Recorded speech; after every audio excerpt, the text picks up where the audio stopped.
welcome to Kraken's Garage. I'm your host, Eric. It's Thanksgiving Day, and we are blessed with 70 degrees Fahrenheit today. Rather than work on the Christmas tree at home, I'm out on the bike and figured I'd find a place to go ride to. Maybe share a bit of my area around here that some of you may or may not have heard of, some tidbits of history. There's mainly two things that surround me in this area of Virginia, and that of course is Civil War. We're smack dab in the middle of the nerve center for the Confederate Army, and also the Revolutionary War. There's quite a bit going on here, and that's what we're going to talk about today at Cuckoo, Virginia. Today we're going to talk about Jack Jouett. He became a captain in the 16th Regiment of the Virginia Militia during the American Revolutionary War, during which all three of his brothers also served.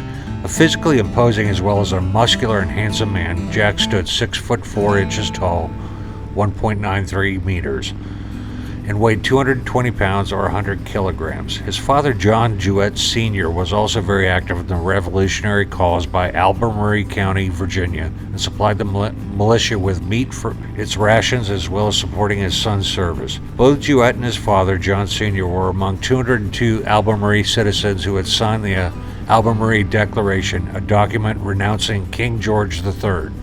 One brother was killed in the Battle of Brandywine. John Jewett Jr., born December 7, 1754 and died March 1st, 1822, was an American farmer, politician in Virginia and Kentucky, but may be best known for his heroic 40-mile, 64-mile-kilometer ride during the American Revolution, sometimes called the Paul Revere of the South. Jouett rode to warn Thomas Jefferson, then the outgoing governor of Virginia, and the Virginia legislator who had fled the new state's capital before electing his successor, that British cavalry had been sent to capture them. After the war, Jouett moved across the Appalachian Mountains to what was called Kentucky County. He thrice served Virginia House of Delegates, first representing Lincoln County and later Mercer County, before Kentucky's statehood, which occurred in 1792. Jouett also represented Mercer County at the Danville Separation Convention in 1788. He later served 3 terms in Kentucky House of Representatives, first representing Mercer County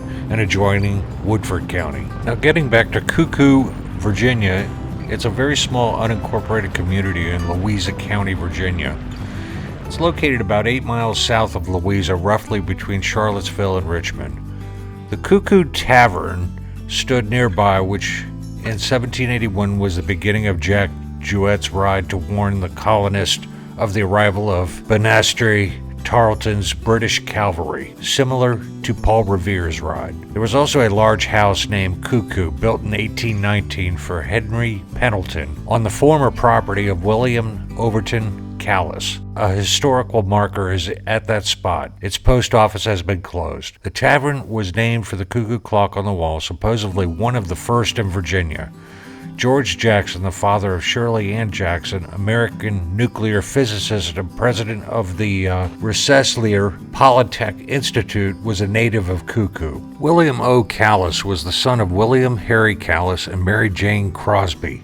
He was a childhood friend of President James Madison and James Monroe, was with Washington at Yorktown, was known to Lafayette, Thomas Jefferson, and Benedict Arnold. Background of the British plan. On June 1st, 1781, British General Cornwallis, moving his troops from Petersburg to Goochland, learned from captured dispatch that Governor Thomas Jefferson, Virginia's legislator, had fled from Richmond to Charlottesville, Virginia, the location of Jefferson's home, Monticello. Members of Virginia's government had escaped to Charlottesville after Benedict Arnold, who had defected to the British, attacked Virginia's capital, Richmond. Cornwallis also learned the rebels' colonists had stockpiled military supplies at the old Albemarle courthouse at Scott's Landing. Then a settlement featured a ferry across the James River. Cornwallis ordered Lieutenant Colonel Banastre Tarleton to ride to Charlottesville and capture Governor Jefferson and his members of legislature, and Colonel John Graves Simcoe to destroy the colonists' military supplies at Point of Fork and Scott's Landing.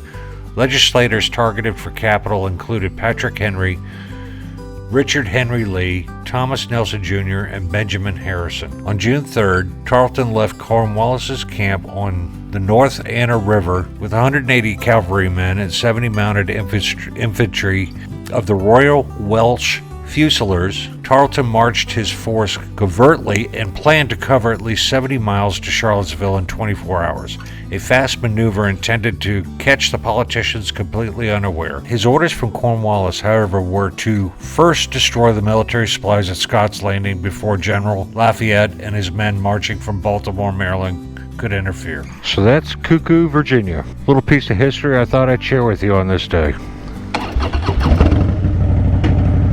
Let's go take advantage of this weather. If you blink your eyes, you'll drive right through Cuckoo and never even see it.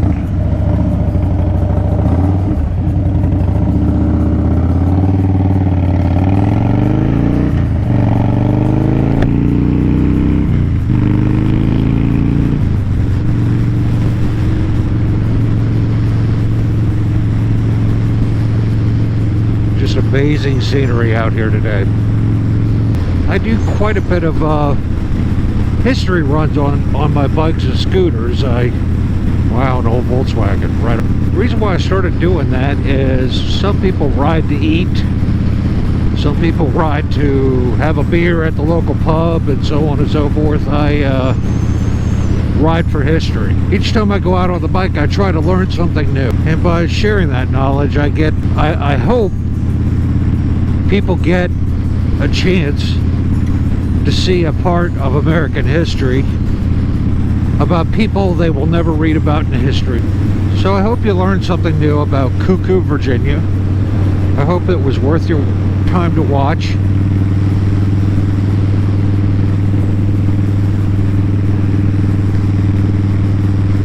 I'm at almost 1,000 subscribers.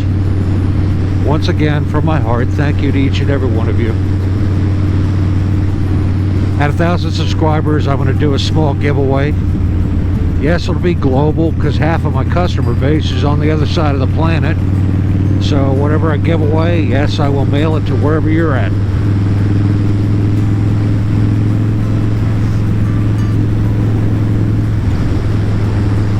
If you like this video, give it a thumbs up. If you didn't like it, give it a thumbs down.